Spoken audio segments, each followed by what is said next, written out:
I want to bring to the world a Wonka back when he was young and wide-eyed and full of hope and optimism, before he became the Gene Wilder Willy Wonka that we all know and love, somebody who didn't have a penny to his name but had a dream of a brighter tomorrow. What we're going to see is the flowering of a genius in the most extraordinary way you can possibly imagine. A man who discovers who he is, but also finds a family. When we first meet Willy Wonka in the movie, he hasn't really become the Willy Wonka that we all know and love, that sort of Gene Wilder version of the character that so many of us grew up with. He's really a young man he doesn't have a penny to his name. He's arriving in this strange city, this magical, mystical place. He has come with a very clear vision of what he wants the future to be, and he believes it to be possible, and so he won't take no for an answer. I feel you don't become one of these great inventors without a pretty strong sense of determination and a belief in the impossible. I don't think he would hear somebody saying it was impossible and go, oh, well, that's it, I roll over and give up. He's Willy Wonka. He can make fizzy lifting drink and he can make everlasting gobstoppers. Impossible is not a word in his vocabulary.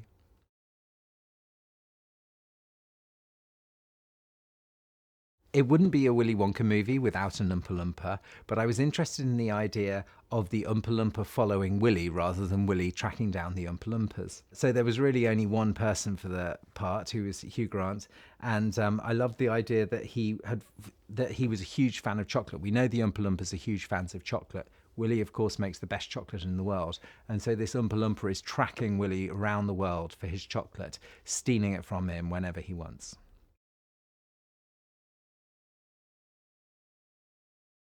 I've been lucky enough to work with Lindy Hemming several times now, and she's just an extraordinary force of nature.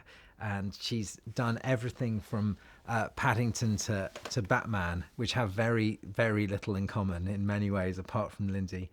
But I think what's so great about Lindy is she is brilliant at exploring the history of characters and the history of how they've been represented in the past, and also finding her own unique take on it.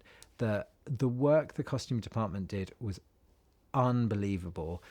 It's sort of set in this very opulent sort of 1940s, and every single thing you see on screen virtually was made in-house by this extraordinary team of sort of artisans. There were 2 different hat makers working round the clock to create all the hats that you see. There were people were printing fabrics and cutting costumes and patterns that hadn't been made for decades. I felt so blessed to be able to assemble this cast, and there were so many extraordinary people who were prepared to come and work with me. We cast people who we thought were great actors and really funny, and luckily we landed on people who also happened to be brilliant singers. I did know that Patterson and Matt Bainton and Matt Lucas could sing because I'd seen them singing in things. Timmy I didn't really know could sing, but I knew he had a good voice, and I just think he has the most extraordinary quality. He feels slightly like he's stepped in from another dimension. It feels like he captures the essence of that sort of otherworldly, magical character completely perfectly. It felt like every time I asked whether somebody would be willing to do it, they said yes. I felt like the kid in the candy store.